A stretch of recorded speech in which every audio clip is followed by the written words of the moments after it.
Good afternoon. It's 1 o'clock from the 104.5 The Zone Studios. I'm Jackson Williams. In case you missed it, the Titans have filled their last coordinator vacancy on Friday as they hired Colt Anderson to be the special teams coordinator. Anderson comes to Tennessee from Cincinnati, where he was the assistant special teams coordinator with the Bengals since 2020. In college basketball, the Vols completed a weekend sweep of Vanderbilt, with the men's team winning in Knoxville 88-53, and the Lady Vols came to Nashville and left with a 86-61 win over the Commodores. The men's team win vaults them back into the top 5 of the AP poll. Tennessee baseball went 2-1 over their opening weekend, dominating the state of Texas with wins over both Baylor and Texas Tech, but fell Saturday to Oklahoma 5-1 in extra innings. Tennessee is the only team in the country to have both baseball and softball to be ranked in the top 5. For all your foundation repair and waterproofing needs, you need to visit USSTN.com. Breaking news at once for your own for the Titans and Vols. This is 104.5 The Zone.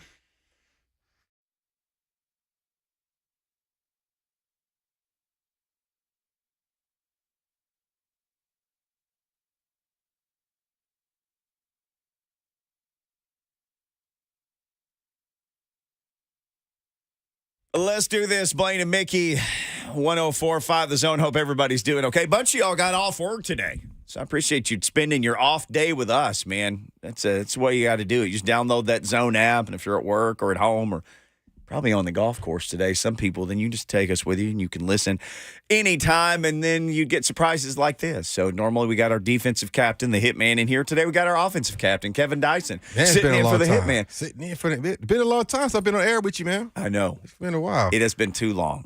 Yeah. So we have history. Yeah. We got history. We did, I don't know how many pregame and postgames together for the Titans for years, and those duties kind of got divvied up, and we got separated, man. We lost each other for these last couple of years. But I miss it. I miss those days. Yeah, we had some good times breaking it all down. It was fun, man. It was fun bouncing ideas and conversations about you and Blaine, man, and before the game and just feeling the energy at the stadium. But it's been fun. It's been a unique change, and getting to enjoy doing this, the radio piece of it, you know. It's not my day job by any means. Well, your day job is, helping America's youth get educated. I don't know if I'm helping. So try. Dice a principal now in the Williamson County school system and doing great things. And what's harder? Is it harder to live under the scrutiny of being a first-round draft pick in the NFL, or is it harder to have to walk into a school with a couple thousand people every day and know, I got to run this business here? Wow. That's pretty profound, because they both have different elements of public opinion and in your eye. The football piece was because it's such an entertainment business and everything is so publicized. That was really difficult. And then I was young. I was 22, 23 years old, and I just wanted to play ball. The pressure and stuff that came with it, I wouldn't say I wasn't ready for, but I wasn't equipped emotionally for. Mm-hmm. And I've gotten older, I've gotten a little better. I've accepted some things about being a young man that I can't change. So on this side of it, being an adult and having to do kind of the same thing as far as mold young minds and elite people in the public eye, because you're always on judgment. They're waiting on that scorecard, that grade card to come out from the state and all those different things. That could be difficult. But I think on a personal level, especially where I was as a 22-year-old, 23-year-old kid, that was way more harder than this piece, just because the maturity level of it all. So it's interesting. And I probably quote you too much. Blaine and me will be doing a show, and I'll say, well, remember what Dice said about that? Or, well, this is what Dice always said about this. Yeah. So the things that you say always stick with me just because you're my friend. I value your opinion. And one of the things that stuck with me, because we talk about receivers, and you broke this down once in a post-game show. I don't know who we were talking about. At that time, it could have been Corey Davis or somebody like that. And you said, guys, as a receiver, you're only as good as your opportunities. Mm-hmm. And so we're like, okay. And Blaine played with you, and he knows all this stuff. But, dumb me, I'm just trying to get us in and out of breaks and answer the phone calls. And you said, how many plays, let's say you run 60 plays in a game, how many were even called where you were the primary option? where when the quarterback got the ball in his hands, it's like Dice is my number one option. Yeah. Out of 60, 70 plays, and you're throwing 30 of them. Yeah. If you're the Titans, 20, 25. Right. Yeah. Out of 60, 70. And how many of those, maybe 20% of those, if you're lucky, now you could be on the other side of that and say 35, 40%, you're the primary target. Mm-hmm. But again, now you're reducing your chances to be productive. Sure. What if you get held? That's one play that's taken off. What if quarterback gets immediately pressured? Yep. Got to throw it in the dirt. There's another one eliminated. They rotate coverage. They blitz. All the different things happen. So there's going to be, like, I think it was Corey Davis we were talking about, because he had like a 1-catch game, then he had like a 9, 10-catch game. And I said, well, look at his opportunities. Right. Exactly. He had 2 targets this game, 1 catch. Right. That's still pretty high percentage. 50% is pretty high percentage. Right. Then he went to this game, he had 13 targets, 9 catches, and 100-something yards. I'm like, there you go. It's not like running back when you got a lot of volume as a running back. You're going to touch the ball, 18 to 20 something times. And the play doesn't change. The quarterback takes the ball and puts it in your gut. And it's it. You're getting it. You know what I mean? So you got a greater chance of being productive as a running back. You look at someone like Christian McCaffrey. One way and the other, he's touching the ball 20-plus times a game. Chances are he's going to be pretty productive, regardless. And he's talented and he's still skilled, one of the best players in the National Football League. But you touch the ball 20-plus times a game, you're going to be pretty productive. And that's his career. That's what it is. Yeah. His touches don't waver, either getting it or getting it thrown to him. He gets his touches. Kevin Dyson hanging out with us. And going back to the question when I ask you, which is harder, to face a school full of people or to face the scrutiny of being a first-round draft pick, with the first-round draft pick thing, it's like, well, I go to practice, so I deal with what's at practice. In those days, it wasn't necessarily social media. It was what was written in the paper or magazines. In magazines, things like that, where or maybe you just go out and somebody says something to you. Yeah, that too. The thing about being the principal, though, of a school is you walk down the hall and some kid doesn't like something, you get immediate feedback on everything. Yeah. You make a policy, a teacher doesn't like it, I would imagine you get an email immediately or you get a knock on your door. That feedback is probably very immediate. And it don't even have to deal with me. It could be dealing with 2 other adults, one in the building, one else outside the building, and somebody posts something on one of these social media mediums, and then it just escalates from there. And then ends up being my thing. Why? Because Kevin Dyson, former Tennessee Titan, principal of the school. Right. And so then it's, I'm associated with it. So that there is some navigation that you have to do with that. And just hopefully I've built enough relationships with people that they understand and trust me enough that I'm trying to do what's best for kids. And that's ultimately, I try to hang my hat on that. And if you know that about me, you can respect that and then we can move forward. But, it's still hard, man, because every like somebody's telling me, you may even said this, everybody wants what's right. They want my kid and then whoever else. They want to do what's right and best and for my kid. And somebody told me a long time ago when you relate that to sport, they say they care about the team, but really, why is my son not getting the ball? Why is my son not getting the shots? Why is he not throwing the ball 40 times a game? Because that's all they're worried about is their kid. Well, as a leader of an organization, of a team, of a building, you don't have that luxury. You're responsible for everybody. Yeah.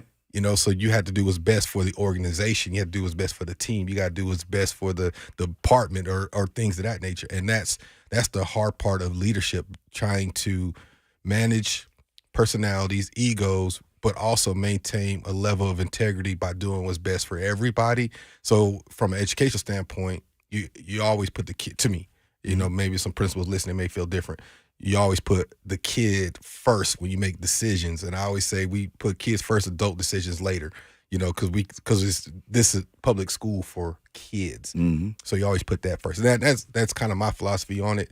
And I think people would attest to that. And that's kind of been my trend going forward in the ranks of education. Sure.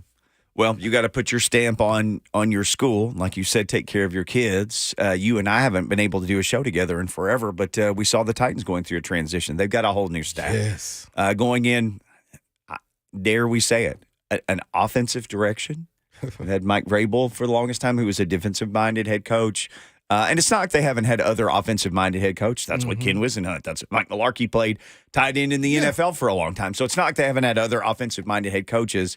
But the philosophy around here under Mike Vrabel was, and when he was asked about, well, why does everything run through Derrick Henry? He said, well, when I came here, he's the best player, so I'm running it through him. Yeah.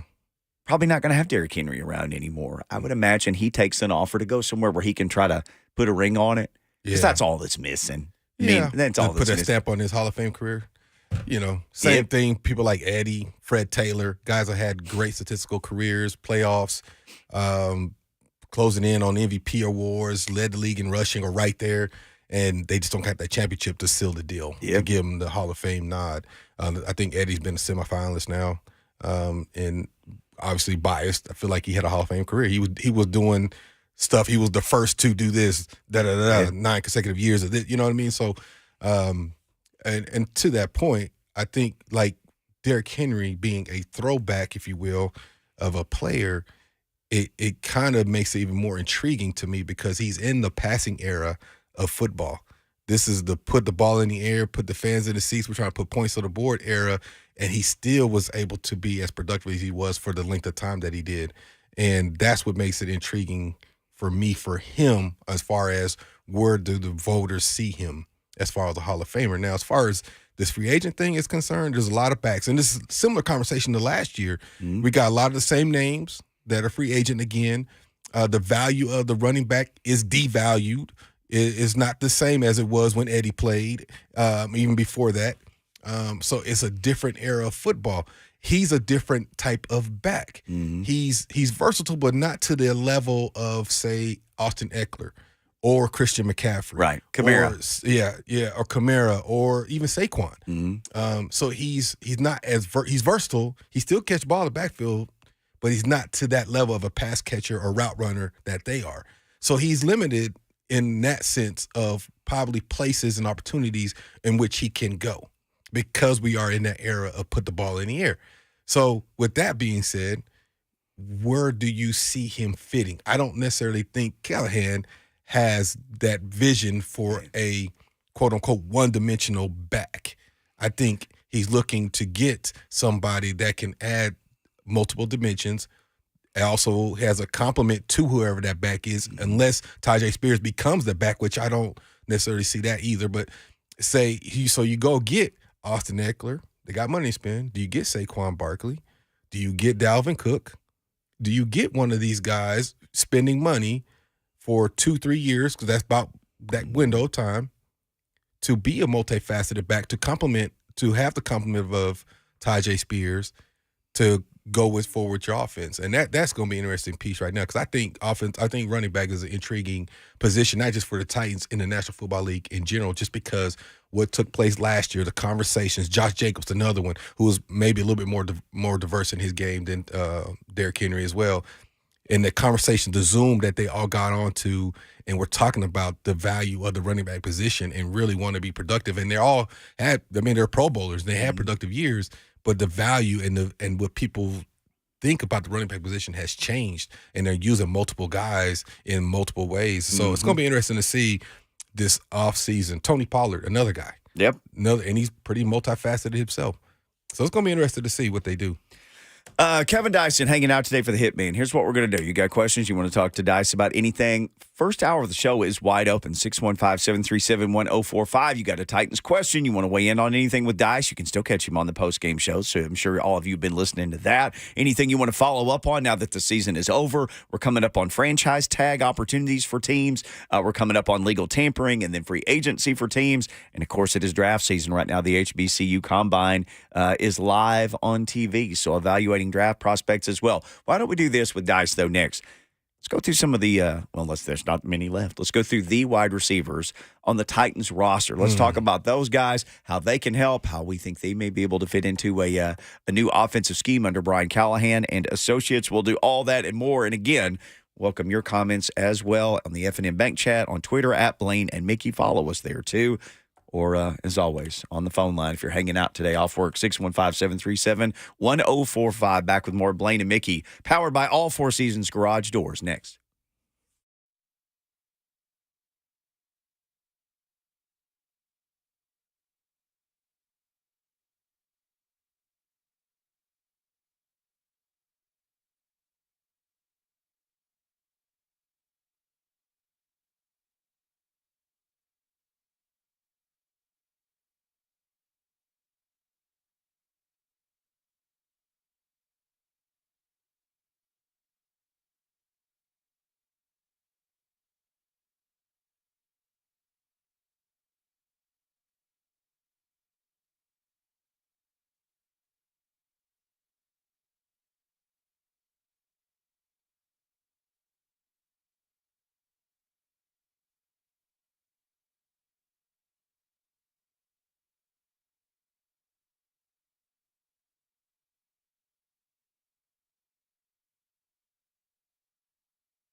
Giving it to you on a Monday. Hey, Kevin Dyson hanging out for the Hitman today.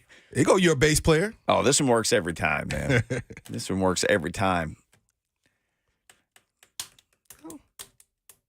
Rick James, man. Rick James. People don't realize how talented he was. He wrote so many songs for other individuals. He's a talented cat. Party All the Time. Eddie Murphy. Eddie Remember Murphy, that? He yeah. was playing the bass on that, singing backup. Yeah, kids, if you're too young to remember the height of Rick James, which at this point, that was so long ago, you wouldn't have to be that, young to remember that. But just hit to YouTube sometime and check out some Rick James, see what that's about. Some of it you might want to, if you're under 18, you might want to check. Yeah, make sure to have some parental guidance maybe for some of it. But his Behind the Music was one of the more eye-opening television programs about a musician that you'll ever see, and that's rated PG. It was on VH1, so I'm sure it's available out there. I don't know if the Titans wide receiver room is rated PG or not. That'd be pretty good. So I don't know if they're there or not. But why not talk to one of the best Titans receivers that we've seen around here? By the way, happy 25-year Titans anniversary. I know. It's crazy. Yeah, Mike Keith and the crew over there making all those great videos. I know you were part of some of that. Yeah. And I got to stick my toe in the water and do some, and it was all so good, and it brought back so many memories, and I know you got to do your share of it, but 25 years. 25 you blinked your years. eyes, right? And it was It's 25 crazy. years. It's coming up next year. It'll be 25th year of the Music Miracle and the Super Bowl run. The fact that it has been 25, I've been in this city for now 26 years. Yep. Be 26 years in April. It's just amazing how fast time has flown. Well, since there's no Kevin Dyson or Derek Mason or some of your crew walking through the door, we gotta figure out some of the future around here with the Titans receivers. So, technically, several people have sent me messages lately, like, is this guy a free agent? Is that guy? Could the Titans sign? The league year hasn't technically ended yet, Right. So all the things you're hearing about, like, Mike Williams, where the Bucks he has like a roster bonus to be on the roster today. He and Baker Mayfield both had a roster bonus. And so somebody said, well, if they don't pay it, does that mean the Titans could just sign him today? No. Nobody actually becomes a free agent until the end of the league year, and then there's the legal tampering period that's the last, 3 days of the league year, and then the new league year starts, and that's the day that we'll be on the air just saying this guy's going here for this much and that much. And but nobody can sign until the new league year. Now, you could sign your own free agents. Right. As I understand, you could. Yeah. You And can nobody's has signed yet. No big names have Nope. signed. Yeah. So you could sign your own free agent starting right now. You can also cut guys. As soon as the Super Bowl is over, teams can start cutting guys. Like saw the Steelers make cuts the next day, cut Mitch Trubisky. So 99 problems, and apparently Mitch was one. So here's who is playing receiver for the Titans right now. This is per Spot Track. This means who is currently under contract will be for 2024 with the Titans. D-Hop, Traylon Burks, Kyle Phillips, Colton Dow, Kearis Jackson, who signed as a free agent last year, Mason Kinsey, who never goes away. He's still under contract. And oddly enough, Trayshawn Harrison, who was in camp last year, but the way his contract was structured, Spot Track shows that he is still on the team for 2024. That was a surprise to me. I saw his name come up. Yep. That was interesting.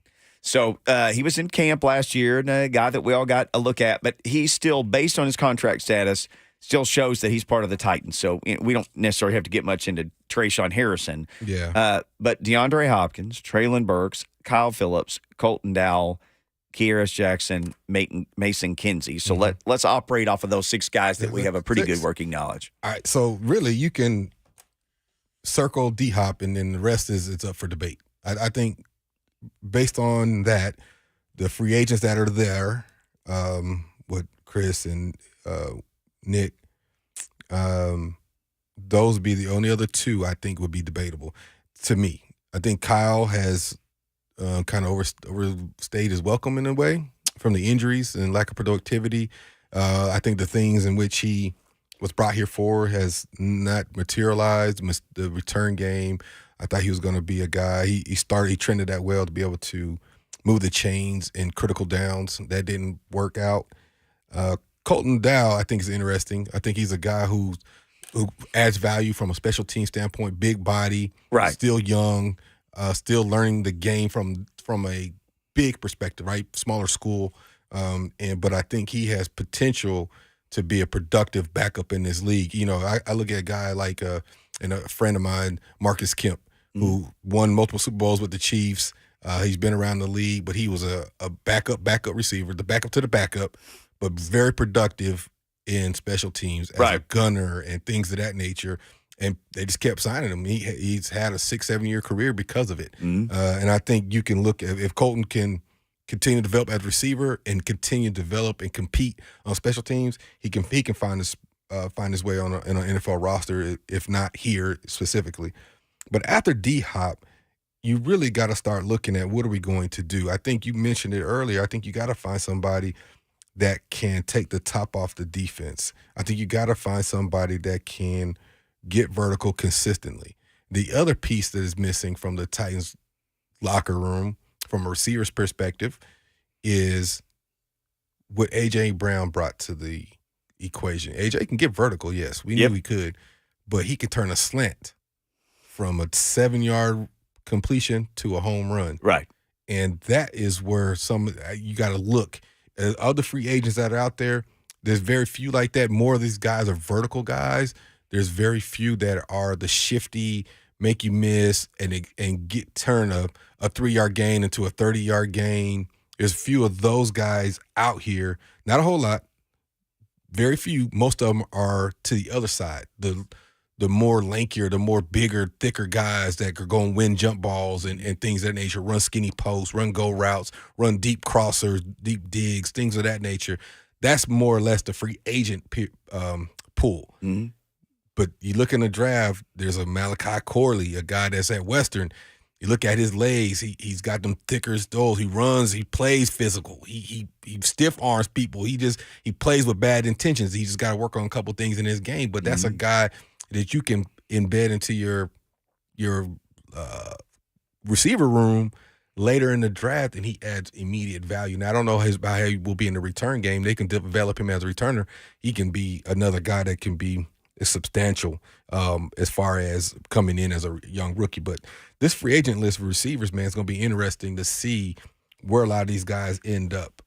You know, like Mike Evans. Mike Evans is a perennial 1,000-yard receiver. Every year he's been in the league, Pro Bowler. I said Mike Williams earlier. Mike Evans. Mike Evans. Said the wrong Mike. Yeah. And if you talk about a guy like that adds to your roster, but do you spend that on a 30-year-old receiver who you probably got just a few years left? You got that already. You got that with D-Hop. So do you do it again and complement with D-Hop, or do you go younger on the other side of D-Hop? That's going to be interesting to see what the Titans do.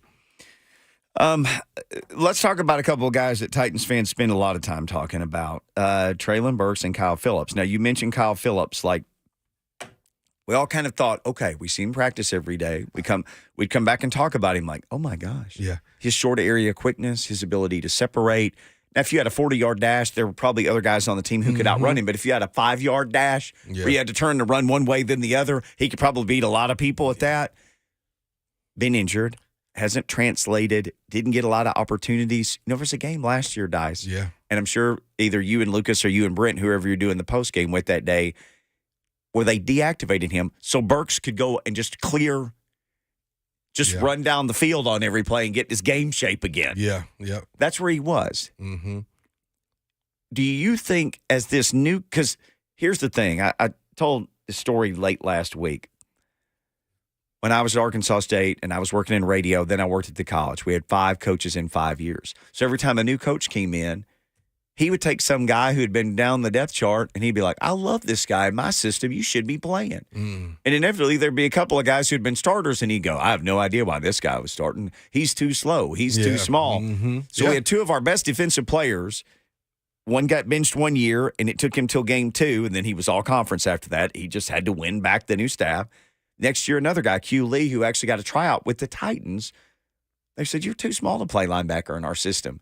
Well, it took him the entirety of camp, but he wound up starting. He was all conference. He got a cup of coffee with the Titans. I wonder if Callahan and these guys, they watch film. My gosh, they'll be back on the field soon again for OTAs and stuff.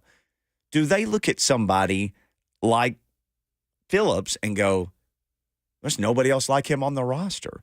we can use him. Absolutely. Even if it's not in the return game, because Vrabel talked about him like, well, if he's not returning punts, why is it? Yeah. He basically said that at one point. Well, I mean, he's not returning punts anymore. Yeah. What are we even doing? Well, he's a slot receiver. You need one. Yeah, and that's kind of, to me, when he built that rapport with Tannehill his rookie year. Yep. I remember us talking about it. I was like, oh, that's going to be the third down guy, the one to move the chains, extend drives. You know, he might not average 13, 14 yards a catch, but what you're going to look at when you look at the PFF stats is third down efficiency. He was the guy getting more first downs on third down because of his ability to separate and catch the ball in traffic.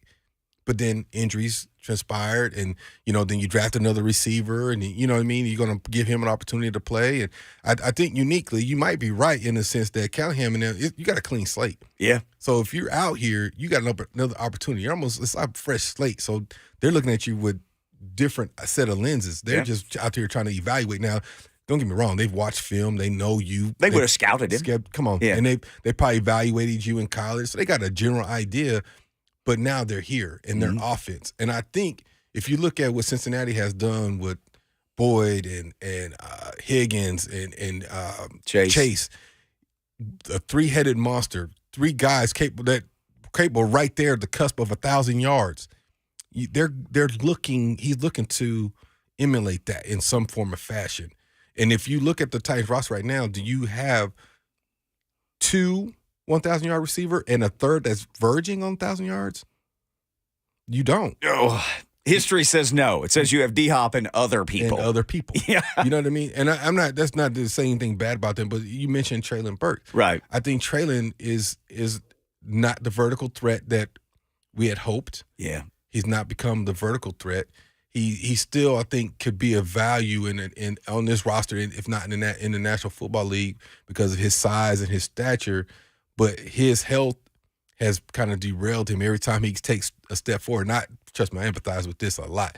Every time you take a step forward, he's taking 2 steps back because of nagging injury, and then he can never get going. And then you throw into the fact that he's in a system where the primary ball carrier or person touching is a running back. Yes. His opportunities become even more limited. And so, but the difference being when you do get those opportunities, like we saw him drop the post and we saw some of the things vertically, he didn't seal the deal when he did get those opportunities. So this is a big offseason for Traylon. I think he has to basically treat this as I'm going into my rookie year and I'm trying to prove myself for this coaching staff, show you that you drafted the right guy. Because the pressure he must have had coming in after A.J. Brown and what A.J. Brown did here in his short stint, and everybody's comparing him to that. They even, you're 6'1", 200, and you're from the SEC. His comp was A.J. Brown. Yeah. Seriously, that was his comp. Yeah. And so then you come in right after that guy? Yeah. So now that should be out, clean slate, out the window, new coaching staff. What can you do now? And I'll be curious to see how they utilize his skills or where he's at right now in his career. When they drafted him, because I'm from Arkansas, so I'm not the biggest Razorback person, but obviously I'm from Arkansas, so I called a couple people, like, okay, tell me what you know. Most of the reports on him were pretty good. There was the interview with Sam Pittman, though, that sort of made the rounds, and we played the audio where he's like, essentially said he's got to get in better shape. We got to see more of that from him, and he's a real good guy, but we need to see more from him. But I asked people about that, and they said, no, it all got straightened out. You're going to love this guy. Like you said, it's kind of been 1 step forward and 2 or really even 3 steps back. But I did all this looking into him. So I screenshotted. I'm here with a doctor of doctoring, so I can't mess up. I'm not a doctor of literacy. Not a doctor. Okay. All right, we're safe here. So I went back and found this from right around the time the Titans drafted Traylon Burks, high in the first round, to replace A.J. Brown, who was an outside receiver. Mm-hmm. This is from Austin Gale, who was PFF guy. Career routes run by alignment, and it was the top receivers in that class that year. Traylon Burks, outside 149, slot 681. So he's a slot guy. So here you go. There's more. But wait, there's more from PFF College. Here's another one. Highest graded wide receivers out of the slot this season. Number 1, Traylon Burks. Number 2, JSN. Number 3, Wan'Dale Robinson. Slot receivers. I got one more for you. Most TDs from the slot in 2021 among SEC receivers. Jameson Williams had 8. Traylon Burks had 7. And if you watched how Arkansas used him, That's what he did. they did gadgety stuff. But They he's used him like Debo Samuels. Yes. They used him like that. Here's a huge dude who's powerful. Like you said, 6'1" and 2 whatever. Yeah. Let's just extend the ball to him with short throws, pitch it to him. And let him go play. Yeah, and let this big guy, this big bully with fairly explosive, not maybe not the fastest guy, but here's a big explosive athlete in the SEC. Let's just let him athlete. Yeah. And I know in the NFL you can't out athlete people, but if this is what this guy does in his highest and best use, Yeah. So you're trying to change his talent to fit the mold of what you need on offense. yes, And he might have been the highest rated receiver on your board at that time.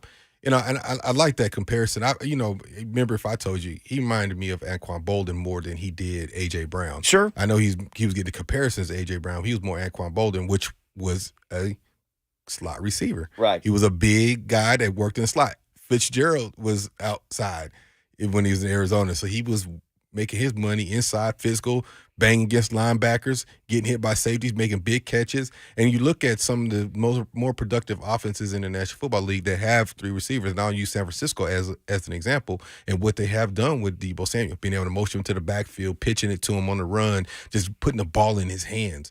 And I think Traylon is, and I started this conversation with, he is not the vertical threat I think they were looking for. That's not his game. Right. That was always kind of a question mark for me. I think his 40 speed was enticing. His size is obviously enticing because he's a big guy. But that never really has, from what I've seen, has been his game. Now, we haven't seen a whole lot of the let him work the zone and inside route. We haven't seen a whole lot in the pro game. Yep. A little bit. And he has made a few plays. But aside from the injuries, the inconsistency of opportunities has also kind of stymied his growth as a receiver. Now, the injuries is the biggest part of that, obviously, because you got to be on the field to develop. But when he's out there, probably because of the inconsistency of him playing, you haven't seen him consistently be a part of what the offense is doing. Now, Titans' offense for a few years was Derrick Henry, and everybody else just kind of got what they can get after that. So this offense is going to be drastically different this year. Right. Whether he does something, which he has mentioned, he's going to do something very similar to what they did in Cincinnati, which has been highly productive. Now we're going to see if Will is similar to Joe. Because Joe Burrow's, it's off topic. We get to this later, but you break down quarterbacks into thirds. The top third is your top 8 to 10 quarterbacks, and those are your elite. They're not going anywhere. Right. The middle third is those guys that, have a good year, creep into the Pro Bowl, have good careers, but they're not quote-unquote elite. The bottom third is the guys, they're still good football players.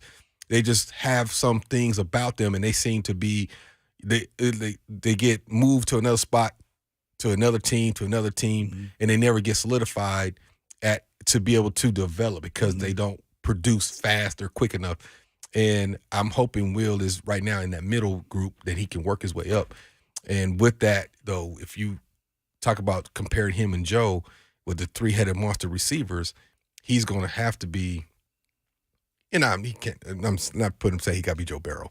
I'm not saying that because Joe was an MVP guy and all that kind of stuff, been to Super Bowl, all that kind of stuff. I'm not trying to put that pressure on him, but he's going to have to be pretty good going forward and develop and work really hard, really, really well with Callahan to understand where he wants these footballs. Because you look at what Browning did coming in relief this past year. He'd never played. He'd been in the league since 2019. And look what he did. He had a winning record and a nice quarterback rating. Why don't let's pick up the quarterback discussion on the other side. Again, you want to join the discussion, 615-737-1045. That'll get you in with Dr. Dyson and me hanging out today while the Hitman has a little bit of rest and relaxation. Right back with more Blaine and Mickey after this.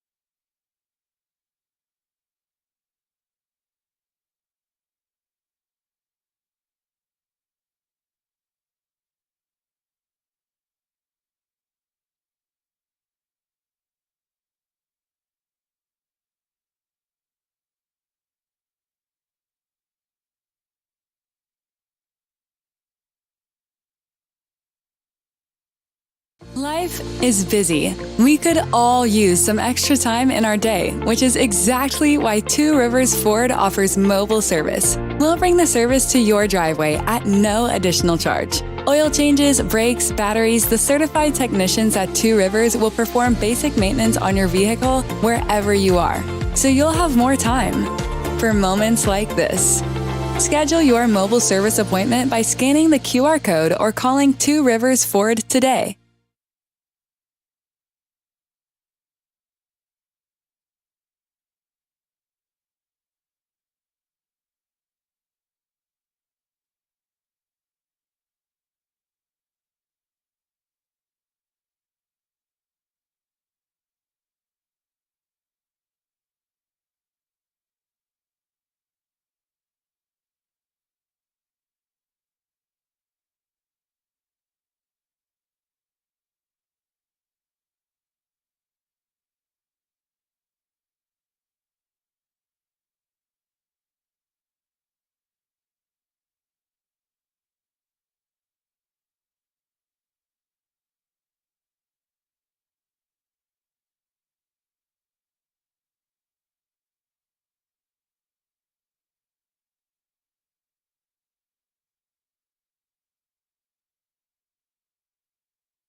Well, we got to tell you all about Blaine and Mickey. Kevin Dyson hanging out today for the Hitman. We've been talking some Titans receivers, the current guys on the roster, what their roles might be going forward. And Dice, as we were talking about that, the F&M Bank chat was full of people saying, please trade for somebody else. Please draft more people. Who are the free agents? Let's sign some of them. I will say this. If you look up and down this Titans roster, we don't have enough hours in this show. We could fill a whole day with this. And I know we're going to talk about the quarterback position for the Titans because that's somewhere else where they need an experienced backup. If you start looking up and down this roster, I would challenge you to come to me with one position that you tell me, oh, no, they're set there. I'm saying one. Like, I would set the over-under at 0.5 of positions that you could – because even like – Would you say interior D lineman? Or punter. There's one position. But he's hurt. He's going to come back. But He might not be – he might not be the – trusted. Kevin Dyson played NFL football, battled through injuries. Do you just walk out there day one after a catastrophic injury? You're like, I'm the same. Yeah. Well, it was his plant leg, so there is that. But I was running routes. Yes. I run 100 routes a day. That's different. Yeah. It is his plant leg. Yep. I get it. But it's still his plant leg, and technology and the recovery time is not as strenuous, and it is his job. You work on that 7 days a week. Sometimes twice a day, 7 days a week. So so I fully expect him with his ability to come back, man, he'll be fine. So there's one position. So it goes. But that's just a punter. And the fact that the punter is a position that you have to use to answer that question just shows you the state of the team currently. How many weeks into the season were we last year when we said who's the best player on the team? Big and Jeff. we said it's like 2. And it was Big Jeff, but we were having this similar discussion last year. Who was the team MVP? Yeah. And at that time, it was Stonehouse. Yeah. Now, Nick Folk was great last year. As far as he was a 1-year contract, though, right? So we have no idea who the kicker is. So you couldn't even say. Now, Morgan Cox has been a fantastic long snapper for this team. Yeah, but that kind of goes hand in hand. So special teams, but you don't even know who the kicker's going to be. He's also not under contract right now. Oh, wow. Morgan Cox. He's a free agent. Why don't you walk down the hall and just remedy that? Like if he's in there today, just go ahead and knock it out on the solo flex machine or something, just staying pliable. Yeah. Just say, hey man, come on down and let's knock this out. What gets this done? Yeah. Couple of mil? Easy. 3-4 maybe. When was the last time we ever said his name in a game? Never? No. Okay. I don't think so. What's that worth to you? To never say my name if I'm the long snapper, that's worth money, right? Right. Well, then you look at Big Jeff. What scheme is Denard working? They going 3-4 still? They use the M word, Dice. Multiple. So they're going to review who they have, and then they're going to build from there. I get it. I'm paraphrasing. Yeah. And Baltimore kind of did that, depending on what you had. Everybody says multiple, yeah. And Titans were, at sometimes they had 4 hands down, and a lot of times they had 3, and it's all the same. I say that just because of who's free agents with Denerco, Autry, and all them. Who else is free agent on the interior line? Well, Tierre Tard is obviously gone because he got shipped off. Yep. What are you going to do with Denico Autry? Yep. What are you going to do with Denico Autry? That's his best year he's ever had. And so he's going to command a little more money than he probably would at the beginning of the year. Big Jeff solidified, new contract. Landry, contract. He's good. Again, depends on scheme. Yeah, you're right. So aside from punter, they have some pieces that they can add to. I think the biggest question is, how do you add those pieces? For instance, I know the conversation is to draft a tackle that come in and be a perennial tackle, and I kind of lean that way too. You got to find your Lawan, Brad Hopkins guy that's going to be the staple on that side for XYZ amount of years, right? I tend to lean that way. However, it's still the National Football League. There's still professional athletes, and there's guys out there that have played in this game, have dealt with the speed, have dealt with the conditions, all the things that come with transitioning from college to pro, that are still out there and still have some years left in them that are free agents. But I think you drafted a young guy last year in Skronsky. I know Radens is kind of the Ginsu knife of the offensive line now. He's kind of the guy you plug and play in a lot of different places. Do you invest that 7th pick on that guy? So, that's the decision of all decisions. That's the biggest decision that's facing this team right now is playmaker or tackle at 7. Yeah. And so that's why I'm going back in circle is this free agency that's coming up here in a few weeks is crucial in a lot of respects. And I think some of the more high-profile positions, the sexier positions, have to be addressed some sort of way in free agency. Now, that doesn't mean, for instance, wide receiver. I don't know if one of these guys will come here with the money to go alongside with D-Hop with the uncertainty of the offensive line and all that sort of things, and even if they are the right kind of complement. So do you spend that draft capital on a receiver, which has some depth this year, apparently, right? Yep.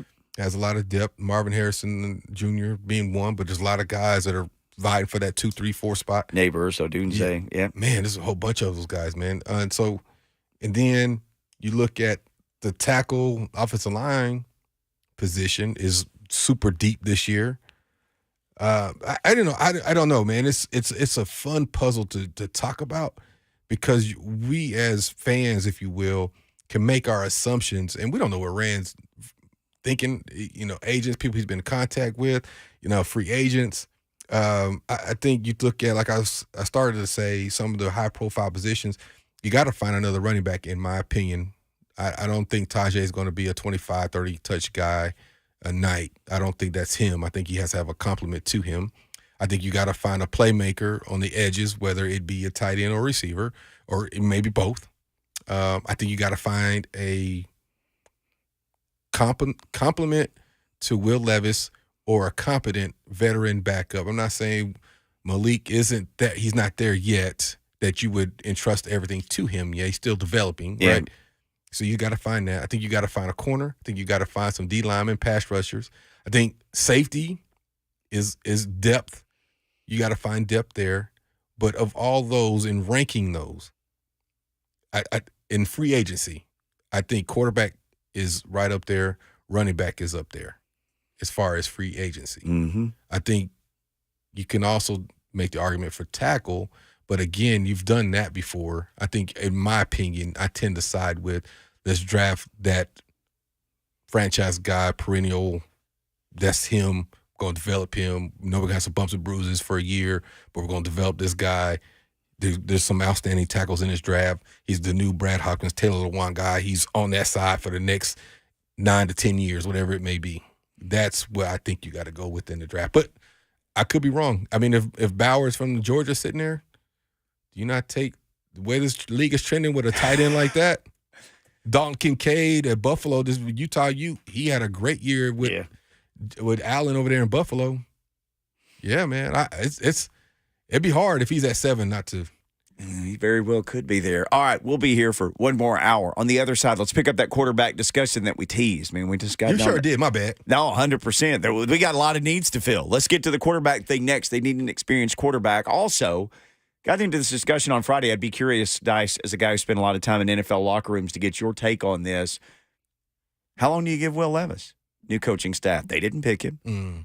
How long does he get to evaluate him to see if he's the guy? He's in a new system. How long does he get? Who do you get to back him up? How much of a threat type backup do you get? Let's get into that next. Kevin Dyson hanging out for the Hitman on Blaine and Mickey.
Good afternoon. It is 2:02. I'm Joseph Bonanno. In case you missed it, the Titans filled 2 more coaching staff positions over the weekend, hiring Colt Anderson from the Bengals as the special teams coordinator on Friday and getting Scott Fuchs from Kansas as the assistant O-line coach to work alongside Bill Callahan.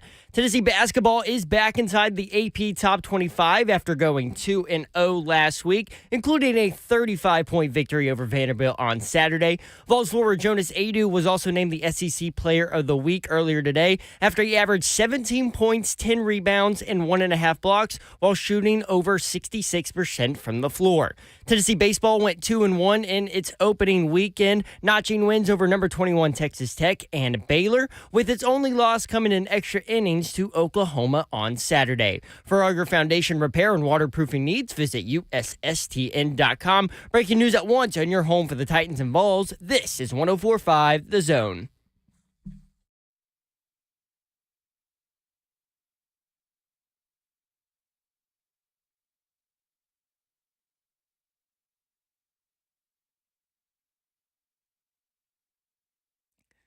Woo! Hour 2, Blaine and Mickey. It's Monday, but it doesn't feel like Monday because we got the Miracle Man in. Dr. Kevin Dyson hanging out for the Hitman today. We've been talking receivers. We went through the Titans roster. So if you missed any of that stuff, you can just, anywhere you consume your favorite podcast, all your favorite Zone shows are there too.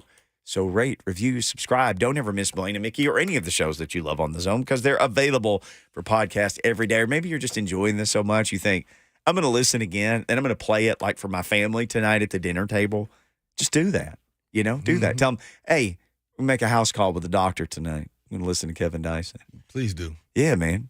Let's go. When you just meet people now, like somebody who's never met you, do you say Dr. Kevin Dyson? I don't. Normally people say They say it for you? now. Yeah. I don't say anything. I'm Kevin or I'm Katie or something like that. Yes. I normally don't. See, that doesn't sound like you at all. But Yeah. I have met people, though, who were high academic people, and they introduced themselves to me as doctor or whatever their name was. No, I've gone places and met people and sat next to them, and then somebody addressed me as that, and it's like, oh, I'm sorry, I didn't know. I was like, Yeah. nah, it's cool, man. I'm good. You're not offended. No, at all. Boy, some people do get offended. Yeah. Hey, Oh, man, I I know. went to school a long time. Yeah. This And cost me a lot of money. I've had people defend me because they called me Mr. or something like that. It's like, oh no, he's doctor now. Yes. Like, I've had people do that for me. I'm like, it's cool, I'm good. But yeah, no, I don't trip off of it. We'll get to quarterback discussion in just a second, but when I got Dyson, I always have to ask him just random questions about his life. Do you have kids who because Kevin's a principal for a school, if you're one of the 38 people who moved to Nashville today, and Kevin is new to you, played for the Titans, now a principal for a high school. Do you have kids maybe who you know and interact with, and maybe 5 months into the school year or 2 weeks into whatever, they come to you because then they learned like about your past? That just happened to me last week. Okay, because you're the principal, you're this tall, athletic looking guy, but they don't put it together. No. And then like their dad tells them, your principal's Kevin Dyson. Let me show you this Music City Miracle on YouTube. That's your principal. That literally happened to me last week. And this particular kid, he walked in and he had been in my office before, so he's seen. I got some like memorabilia. being in the office, Yeah, he was in the office, and he had Okay. seen some of my memorabilia, but I don't think he put it together. So he just thought you were a Titans fan. Yeah, it didn't. I don't have a whole lot up anyway, Right. But a little bit.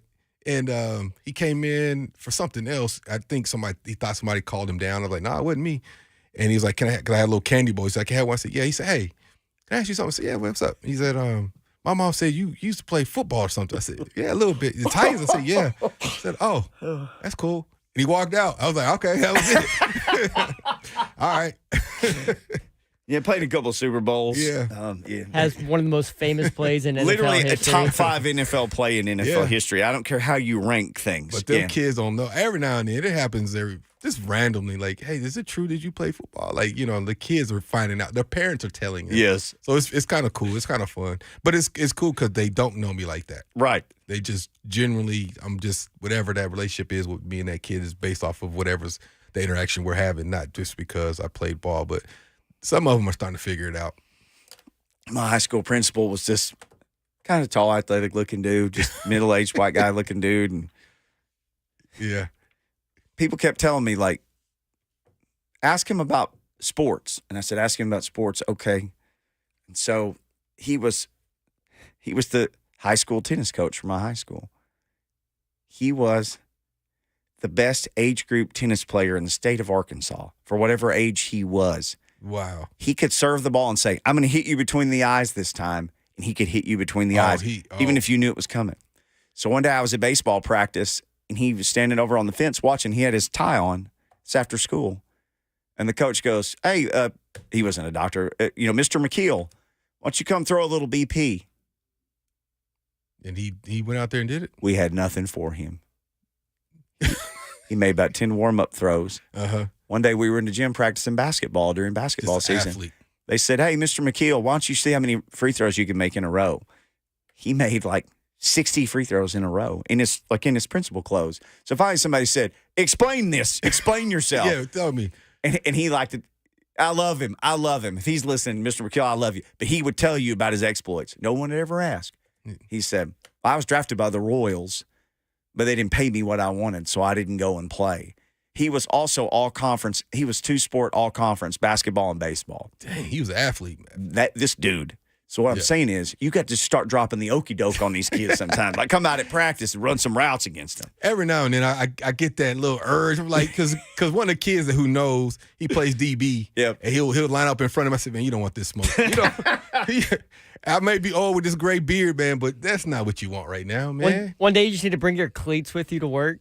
I might. And just like hold them around, like wave them around, be like, yeah. You never know what's going to happen. Hey, I might not be as fast as I once was, but technique and the years of studying this game and studying body movement and how DBs think and react, a high school kid he can't do it. He might get me athletically, but the other stuff, nah, that's what comes with age, man, that wisdom. All right, let's get into this because we teased it. He doesn't have much age. Hopefully he has some wisdom. Will Levis, Titans QB. This is he started 9 games last year, Bananas. He played in 9. He started 9. Correct. Was beat up for parts of last year, really probably beat up a little bit maybe with some old injuries when he got here. Saw an interview with him at the Pro Bowl week where he was out there winning in ping pong and poker and everything else, and he said he was feeling really good. What do you see with him? Because you watched all the games. You did post-game shows. You discussed him. And I'll ask you this. He has a new coach now that didn't draft him, a new administration. Is it this year or bust for him? Mm-hmm. Do you think this year you find a caretaker, older backup quarterback? Or do you go and get somebody now and sign him to a 2 or 3 year deal and think, this is the guy if he's not good enough? I think you got to develop this quarterback. The trend of the league is develop a young guy and see it through. What that see it through is it a year or two? That remains to be seen. Again, this is not the coach staff that drafted him, so it'd be different if this was variable in his staff and you give him 2-3 years, and then you're like you look at Justin Fields, who's had some production, and everybody's talking about should we go get Caleb Williams right now? That's the whole conversation with Chicago. You look at something like that. What are they saying about Bryce Young in Carolina right now? Because, compared to Stroud is going to be a perennial Pro Bowler based off that sample size we have, he looks like he's going to be in that upper echelon, that top 10, top 20, 30% of quarterbacks, where he's trending. So I think with Will, this year being a new offense, it's almost like a rookie year. You got a new offense, new coordinator. Yep. You were banged up. The offensive line was struggling. I think you're almost treated like his rookie year with some expectations of play at a high level more often than you don't, because there's going to be the learning curve, right? It's a new offense. I think if you look at the trend of the NFL and you look at the way they treat quarterbacks, where we didn't draft you to sit behind anybody. With that being said, I think you go get somebody that could push him. I think Tannehill was a good compliment to him, right? But I know Tannehill's not coming back, but that can push you. Still could be a starter in this league. Can help you, help you develop, but also it can be that sounding board because, hey, man, I was a quarterback. I was drafted. I this and this. Or, man, I literally didn't play for 6 years of my life, but I'm still here grinding. You got to have that same kind of mentality. Like somebody like Dobbs who could say that. Yes. Yeah. Somebody that you can utilize it and be your shoulder partner with. You know what I'm saying? Because he's going to go through some ups and downs with his new offense. And I'll say this. I love his skill set. I think he has a beautiful deep ball. I think he's still working on timing with that, and the because a lot of NFL is timing. Like a go route is at 44 yards. If you look at people when it's completed, it's at 44 yards. It's a lot. There's a lot of intricacies of the game that he's still working on. But similar to basketball, I'll use a basketball analogy. More often than not, basketball is now I'm shooting a three or a layup. The art of the mid-range shot, or Tim Duncan, the mid-game shot is gone. Doesn't exist anymore. It doesn't exist. Yeah. And it's almost like Will was that last year. He was throwing it deep or dumping it off. Mm-hmm. The mid-range shot was missing. Mm-hmm. The curls, the comebacks, the digs, those routes, that 10 to 15-yard range, that mid-range jumper was missing. That and the accuracy of those was missing. And the timing of those was missing. Some of that's his offensive line. Some of that is uncertainty, understanding where to place the ball, throwing your guy open, those sort of things. He held on. Some of the sacks were on him last year, some of the things. So that's where he has to get better at. And I'm using the basketball comparison, is that mid-range game. He could throw vertically. We know he puts it on in quick, puts it on guys and lets them run the catch. But that mid-range game is where he has to develop, in my opinion. Well, you got to have a quarterback or you can't win, And in the AFC, I mean, you're going to have to figure out a way to get past Pat Mahomes. He's not going anywhere, And Allen's not going anywhere. Lamar's not going anywhere. So they're going to have to find that quarterback and develop him. And it's probably one of the reasons they went with the coaching staff and Callahan like they did, to have an offensive mind to come in and work with this young quarterback. All right, Ben McKee has a young offensive mind. He covers the Tennessee Vols and does a great job of it for GoVols247.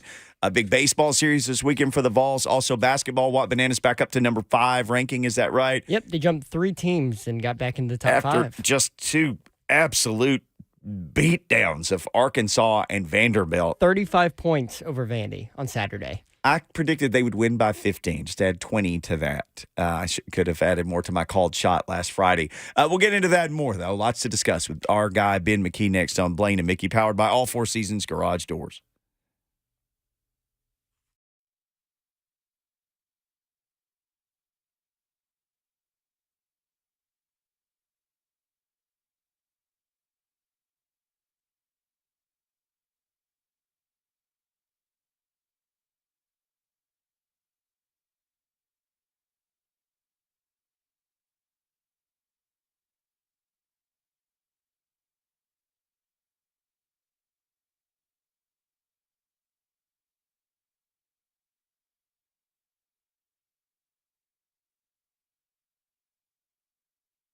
There are a lot of diagnoses out there, and there's a pill for everything. But not all diagnoses are accurate, and not all pills are good for you. Hey, it's Blaine Bishop. When you get a diagnosis for European Auto Repair, get a second opinion before you make a major decision. And Eurofix is the home for second opinions. And before you spend hundreds or even thousands of dollars on European vehicle repair from a diagnosis, go to Eurofix. It could not only save your vehicle's life, but it could actually save you from a lot of stress that ruins your weekend. Life's too short to get stressed out and angry. So be happy and go to where you will be happy, and that is Eurofix. And at Eurofix, you get a free 15-minute no-wrench inspection and an estimate at every visit, and not high-pressure sale tactics. And at Eurofix, you also get a 3-year nationwide warranty and a free loaner car with every repair appointment.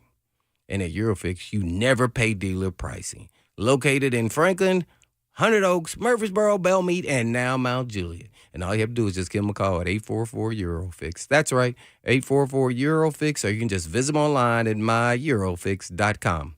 That's myEurofix.com. But always tell them Blaze, did you?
Ben McKee's bad. He joins us right now on Blaine and Mickey. Kevin Dyson hanging out for the Hitman today.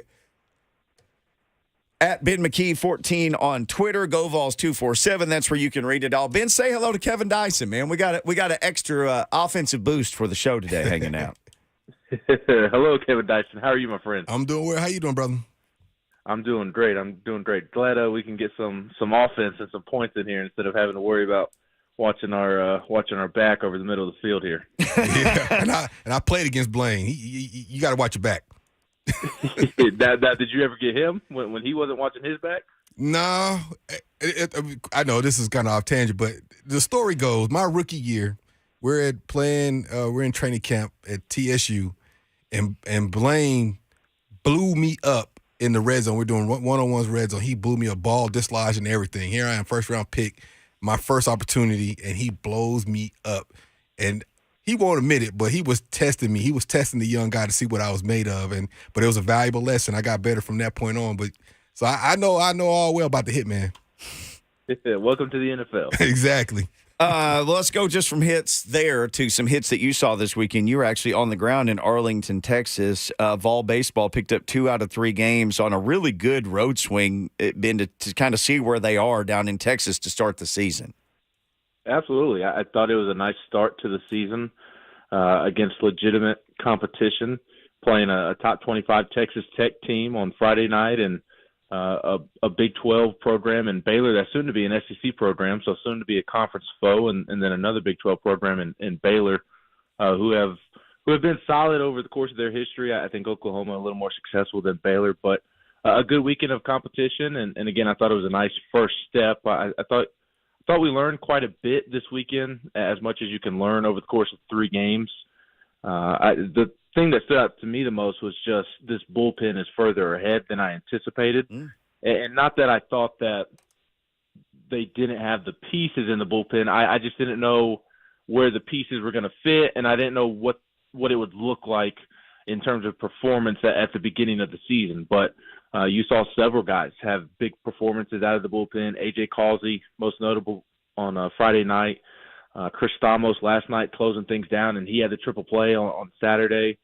Nate Snead got off to a rough start but settled in there. And you've got some others like a Marcus Phillips, a Matthew Dallas, a Derek Schaefer who came in, and they're freshmen and sophomores, and showed promise and showed excitement and showed why everybody in the program has been excited about them dating back to the fall. So I thought that was my biggest takeaway, because the offense that you saw in Game 1 and Game 3, that to me is what I expected.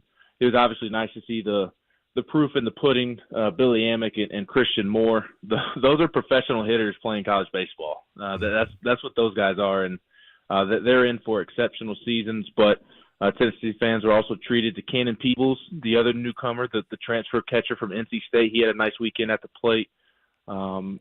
Just really up and down the lineup. You saw how much depth there is, and I'm glad I'm not Tony Vitello and in charge of writing out that lineup, because he's got to make some tough decisions game in and game out, whether or not to leave Robin Villeneuve out, whether or not to leave Dalton Bargo out, Reese Chapman. I mean, he's got to make tough decisions all throughout that lineup, and that's why he said last week that this was the most depth on the position player side that he's ever been around. So it was a really good weekend overall, and you saw A.J. Russell dominate in that opener, which was good to see, and then Drew Beam looked like Drew Beam in that second game. You know, you talked about some of the new additions there for the squad and the expectations as the years have progressed for Vol baseball. I mean, they came up short a few years ago, not necessarily crossing over to the World Series and things of that nature. And the SEC, as competitive as it is, do you think with the additions this year, like with Florida, of course, Vandy, as we're out here, LSU, South Carolina, that some of these teams that are really competitive and are vying for that championship, do you feel like they can finally get over that hump and be the team representing from the SEC? Absolutely. This team is capable of winning the national championship, winning the SEC championship. Do I think that they're the front runner? Probably not, but they're certainly in that mix. Very, very much like Tennessee basketball, to where they're at a point now to where they're going to have the ability to go do damage every single postseason. And I would even say, I don't want to say this to put down the basketball program, but I would even say more so than the basketball program, just because I would say that they've been recruiting just a tick better. Not anything humongous, and I don't want to make a mountain out of a molehill, but this baseball program has just been recruiting at an elite level for the last several years, and as well as anybody. And they have great classes coming in over these next couple of years coming up as well. So they're in a really nice window of where, honestly, it would not be a huge surprise if they won a national championship, just because they have the talent to do so, the natural talent and athleticism to do so. And obviously, just because you have talent, that doesn't mean that you're going to go out there and live up to expectations or go win a championship. There's a whole lot more that goes into it. Team chemistry and all sorts of stuff, development, once those highly ranked recruits get to campus, and the transfer portal is such a big part of it. But this year's team certainly has the ability to do so, go win a championship. And that was my long-winded way of saying they're going to have a chance to win a championship as long as Tony Vitello is the head coach at Tennessee, just because he is, in my opinion, the best recruiter in college baseball. When you look at the results compared to the resources that he has and what he's been going up against at other schools, I think that kind of speaks for itself in terms of him being the best recruiter in college baseball. So just from a talent standpoint, they have it to go win it again this year, or try and win it this year and make it to Omaha again this year. But this team in particular, it's got all the depth in the lineup that you want. As I talked about a moment ago, I think that by the end of the year, you're going to have several pieces in the bullpen. I think Drew Beam and A.J. Russell are going to state their case to be two of the best pitchers in the SEC. And you still have some question marks, the biggest one being who is that third starter going to be. But I think, again, as you get closer to the postseason, I think those questions are going to sort themselves out. Hanging with Ben McKee at Ben McKee 14, GoVols247.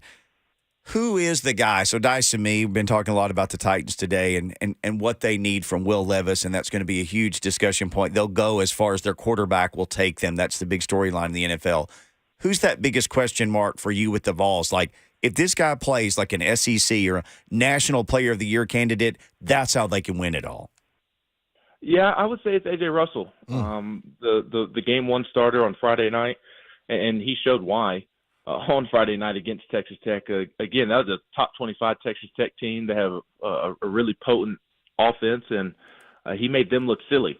And you saw what Tennessee's offense did this weekend and what Billy Amick did this weekend, mashing baseballs.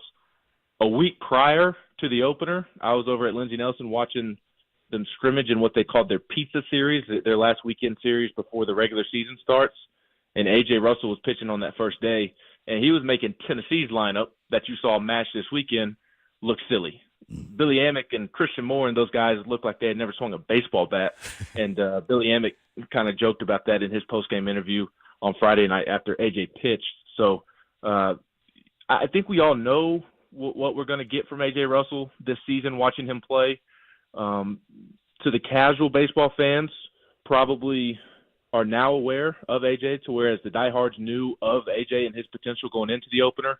So even though you kind of expected what you saw and you expect for a breakout season from him, it's still critical that he does, in fact, go out there and have a breakout season, because you did lose quite a bit on the mound.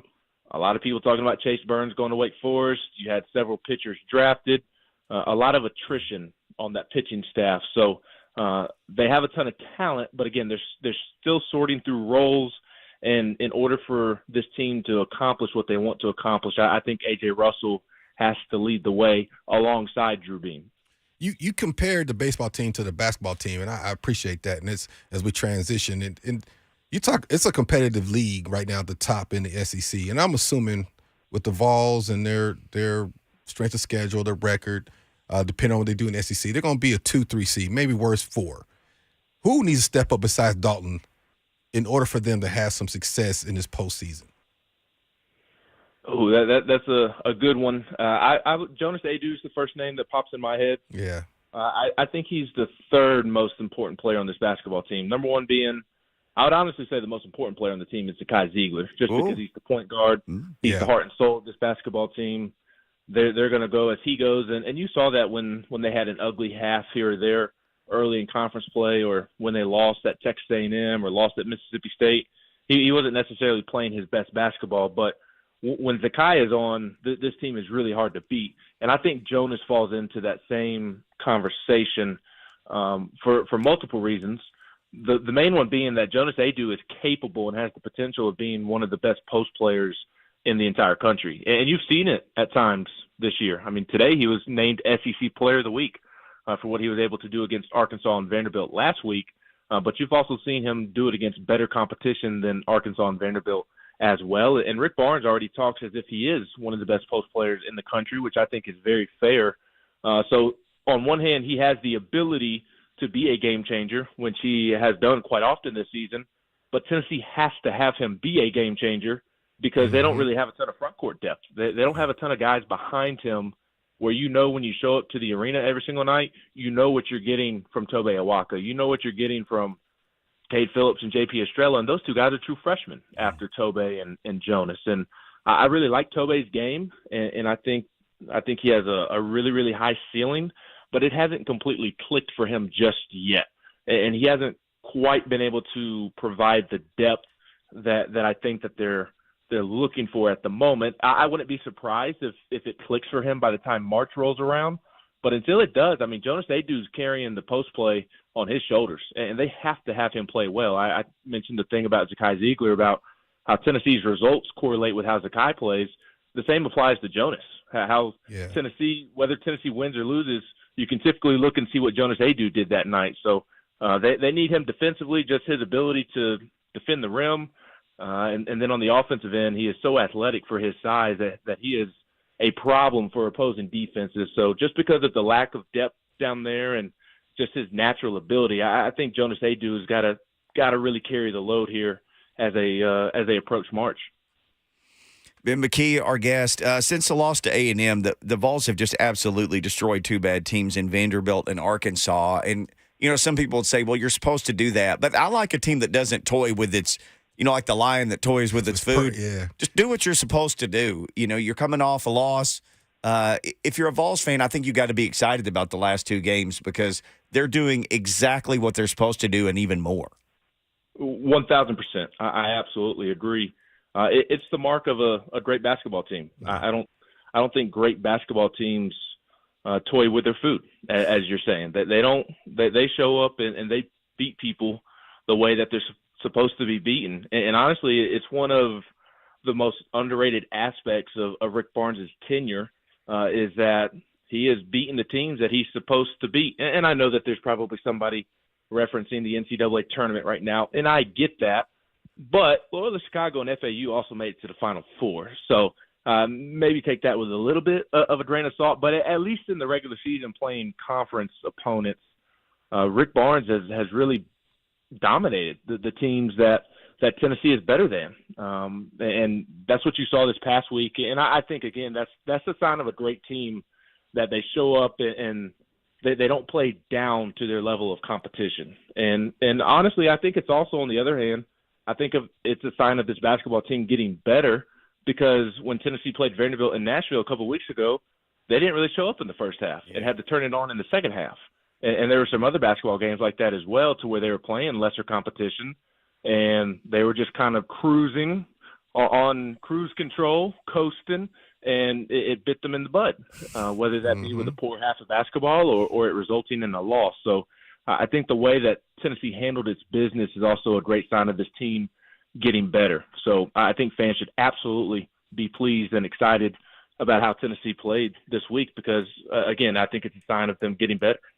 So on the way out, Tennessee's got a winnable game at Mizzou. Then they got the revenge game at home against A&M. And then after that, holy moly, that is a tough 4-game stretch to close things out.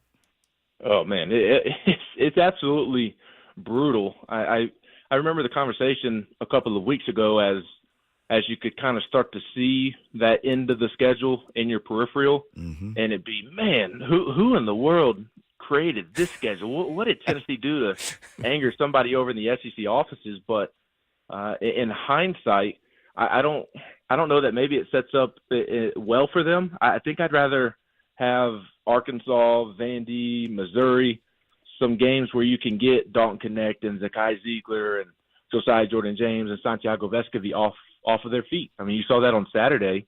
None of the starters, they all reached double figures, but none of them played more than 25 minutes. And I think that's really going to pay dividends for this basketball team because Josiah is a veteran who has dealt with a lot of injuries in his career, and Santi and Zakai have played a lot of minutes.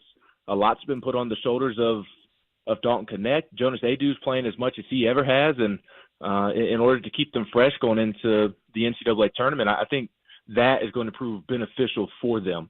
And I think resting them up as much as you can within the limits of actually playing a basketball game, I think that's also going to benefit them going into this tough 4-game stretch as well. That, yes, it's a brutal end, but maybe this is minimizing it too much, but you almost kind of had somewhat of a bye week going into it. Or it's like Alabama and Auburn. They always play the cupcake team before the Iron Bowl each and every season. So I think Tennessee's in a good spot as they enter that 4-game stretch, as good of a spot as you can be in given the gauntlet that you're about to go through. And all of a sudden, Auburn looks a little different after a couple of puzzling losses. South Carolina really had some puzzling losses over the last week and a half. So maybe that schedule doesn't look as brutal, but it's a gauntlet still. I mean, Alabama's getting better.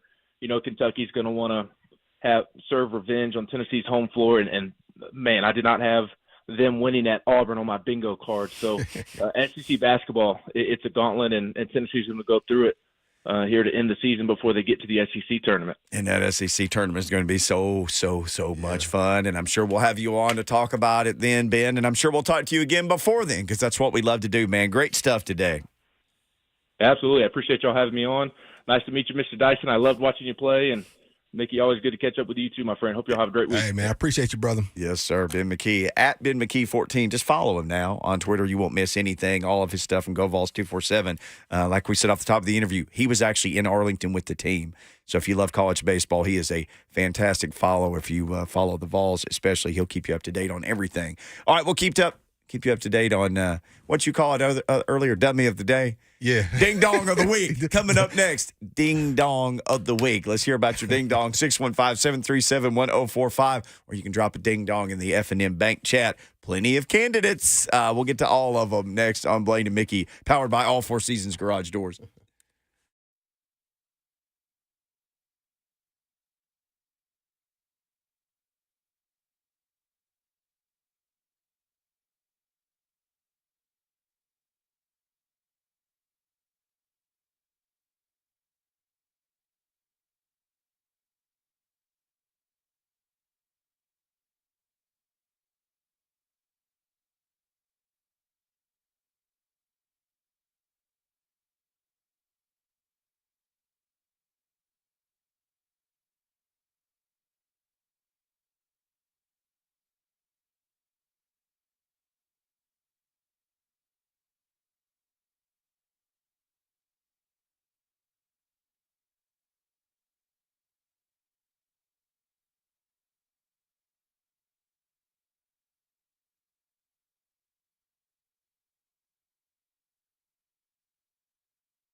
Blaine and Mickey, 1045 The Zone. Ring a ding, ding, dong. Time for Ding Dong of the Week, courtesy of the good folks at Mark Spain Real Estate, including Mr. Mark Spain. Go to markspain.com right now. Get a guaranteed offer on your home today. Then you start packing. Remember, you ain't got to, paint the kitchen or, redo the cabinet pulls or anything. Mark Spain just walks in, gives you the offer, and you go to, the grocery store and get some boxes. And you just start packing. Not going to send this segment packing because we enjoy it too much. You can join at 615-737-1045. We'll get you in. F&M Bank Chat wide open for your ding-dong as well. You can tweet one to us at Blaine and Mickey. Follow us on Twitter, by the way. Also, Instagram. Appreciate Kevin Dyson hanging out today. Yeah, man. Got to bring you down to our level of ding-dongery here to do this segment. So let's start with Joey Bananas. Usually he gets to go first. He gets to call his shot. Gets to bring his ding-dong out first. So, Joey, what you got for us today? Yeah, I'm going to go over to the golf world over the weekend. Jordan Spieth was disqualified from a tournament this weekend from the Genesis Invitational for signing an incorrect scorecard. He signed for a 3 and instead made a 4 on hole 4. And I'm not giving Spieth the ding-dong for mis-signing. I'm giving the PGA for their antiquated scoring system. It is the 21st century. It is 2024. Why are players still having to keep their own score and sign for their own score? You got graphics that can track the ball 500 yards down the course, give ball speed, spin rate. Why do players have to keep their own score? And why are you disqualifying them for it for a simple mistake that I'm sure he didn't try to give himself an extra stroke? So, yeah, ding dong of the week, the PGA Tour. That's a good one. A guy named Roberto DiVincenzo lost the Masters in 1968 over an incorrect scorecard. Wow. Signed an incorrect scorecard. Yeah. I think they were tied. He was going to get to go to a playoff, but when he signed his card, it was incorrect. He got DQ'd. The other guy won cost him the Masters. That's a lifetime. The Masters is a lifetime. Yeah. Your life is different forever. This dude. So I get it, man. Golf has rules, and I'm not a golfer, and I know rules are very important. People have lost their spot in golf tournaments because people have watched on TV and said the ball moved or this guy had people have called in from home watching on TV to CBS national headquarters and gotten people in trouble in golf tournaments. What that happened 3-4 years ago, the LPGA, she spotted her ball wrong or something just in front of her coin too much or something. People on TV don't miss it. And they saw that and they called it in. Yep.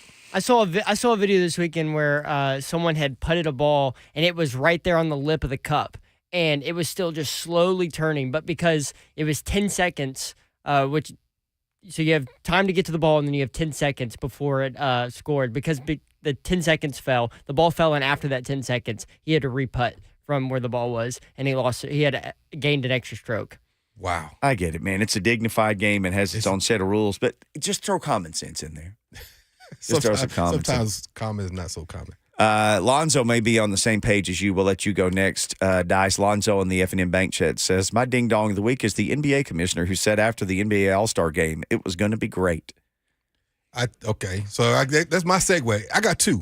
Okay. I'm going to start with Adam Silver. We said Silverman earlier. Silver. And this NBA All-Star game. I don't know what you need to do to change it, but 200 points and 42 threes in an All-Star game that's not competitive is out here just having fun.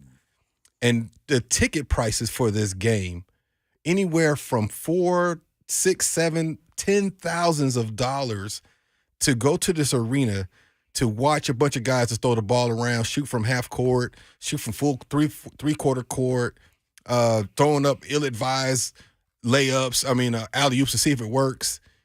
He's got to do something. I don't know if he's got to incentivize it, that the winner gets home court advantage like they did in baseball several years ago. Whoa. I don't think I up the ante as far as pay for the winner versus loser. What we have seen the last few years is progressively getting worse. And then the other side of that ding-dong is myself for watching that mess. I can't believe you watched it. From start to finish. I'm on here telling on myself right now, but I watched that thing. I was multitasking. I was doing some other things too. But the fact that I watched that thing from beginning to end, I'm so disappointed in myself right now. I don't know You'll if they're never tracking. get that time back. I'll never get that time back. I don't even know if they're tracking my TV to get the ratings up. I don't know what they're doing. I don't know. But me and Adam Silver, that's my ding dong of the week. Out of all the major sports, I think hockey has the best like overall weekend. Yeah. Just Yes. because of the skills competition, their tournament all-star game is kind of fun. Baseball's game, I think, is the best because, like you said, it's an actual game. Like it's competitive. Pitchers are trying to win. Batters are trying to hit homers. It's like, still baseball. It's still baseball. Yeah. And then there's everything else below it because Football it's not a turned game the same anymore. way. Football was turned the same I mean, way. it's a flag football game. At least Everything they is- tried something different. And they got all those goofy contests and things. At least they tried something different. Yeah. And they can interact with fans. Yeah. They're trying. The NBA, they got to figure something out. My ding dong is this because I know the Eagles are about to start playing, and our show will be over when you hear the music. But Sac State outfielder Matt Massiangelo batted 9 times in the opening series for his team against Loyola Marymount. They hit him 8 of the 9 times. They started with a doubleheader on Friday. What's the probability of that? It's impossible, except astronomically low. Yes, and like it happened. There's no way. Like Unless they were targeting him. he didn't feel like they were. I saw an interview with him. He said, "I don't think they were targeting me." He wasn't mad. I'd be mad just. I would have gone after somebody at After some the point. second or third I'm a one. peaceful person. What did he get hit 3 times in the first game of a doubleheader and 4 in the next one? Then they gave him a break on Saturday. He didn't play. They sent him to the plate on Sunday, and they immediately hit him again. Wow. They Was he hit him. crowding the plate or something? I mean, there's grainy video of it because it was on the internet, like you know these baseball games to be. He just looks like he's a left-handed normal guy, and it's one camera because that's when you're just trying to put it on the It's internet. Not the SEC, yeah. It's one camera, so it's behind the batter, but he doesn't even appear to be crowding the plate. Wow. And the announcers are like, "Well, here's Massiangelo again." Did they just hit him again? Yep. Wow. He got hit 8 times and 9 at bats. You know, His at least on-base percentage is up there. I was about to That's say what that. he He's on, said. like he's got like 1,000 on base percentage. He almost. said, "I will take the bump and on-base percentage." Yeah. But, this dude got hit 8 times. So if you think you're having a bad weekend, did you get hit with a baseball thrown 85 miles per hour 8 times like this poor guy? Wow. Ball That'll magnet. never happen again. Yeah, I'm it's- going to go ahead and say that. It will never happen again. It's a record nobody wants. Nice, great stuff, man. Hey, I That was appreciate you, so brother. much fun to catch up with you again. Great job by Joy Bananas. Appreciate everybody hanging out today. And Hitman will be back tomorrow. 3HL's coming up next. You know how we end this thing, right? In the meantime. In the meantime, In between time. what are you going to say? Peace. That's a blank peace. And he always throw that tighten up. Peace. Tighten up. Peace.